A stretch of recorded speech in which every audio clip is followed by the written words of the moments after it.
الله على كوباية القهوة اللي بتظبط الدماغ، ولا ريحة البن دي بتدخل على القلب والعقل على طول. طب ايه رأيكم لو نعرف ايه هي قصة اكتشاف البن؟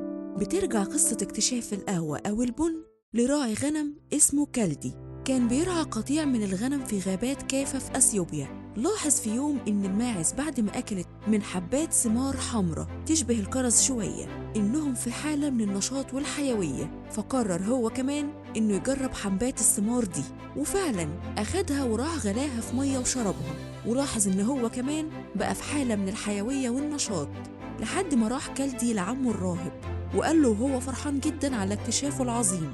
بس حصلت مشكلة، إن الرهبان أول ما عرفوا بالموضوع ده بدأوا يحرقوا كل ثمار البن لأنهم افتكروا إن فيها أرواح شريرة.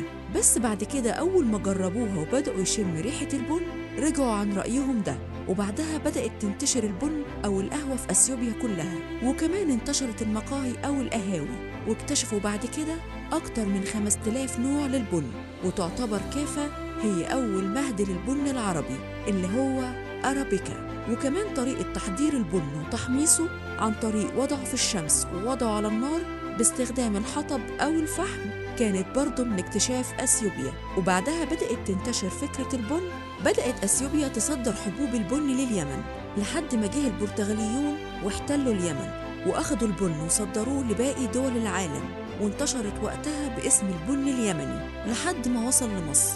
وكان الموضوع غريب جدا لدرجة إنهم حرموها شرعاً، وكمان تم تحريم شربها في سنة 1572. شرع أحد فقهاء المذهب الشافعي الشيخ أحمد الصنباطي بحملة قوية جدا ضد القهوة بحجة إنها بتفسد الشباب، وتم تحريمها تماما. لكن الحملة دي اتقابلت بالرفض الشديد من الشعب، لدرجة إن حصل مظاهرات وأعمال شغب بين مؤيدي القهوة ومحرميها، وكان بيتم تكسير القهاوي وتكسير أواني القهوة من محرميها. وطلب مؤيدي القهوة من الشيخ الصنباطي إنه يغير الفتوى بتاعته، لكن هو رفض جدا وقال إنها طالما بتأثر على العقل سلبا أو إيجابا فهي حرام. ومن هنا بدأت معركة كبيرة جدا بين تجار القهوة وبين مؤيدي الشيخ الصنباطي، واتصاب فيها تاجر كبير بإصابات قوية جدا، فعرف الشيخ ومؤيديه فهربوا يستخبوا لأحد المساجد، فقاموا التجار بحصار المسجد، ووصل للتجار خبر وفاة التاجر، فعملوا صوان كبير وقاموا بتوزيع القهوة بدون سكر. ومن هنا ارتبطت الجنازات بمشروب القهوة السادة، واستمرت حالة الفوضى دي والحصار لحد ما وصل الأمر للسلطان العثماني، وفعلا أمر بتغيير المفتي فورا وتم تعيين مفتي جديد، وأصدر المفتي الجديد فتوى بعدم تحريم شرب القهوة. أحمدك يا رب.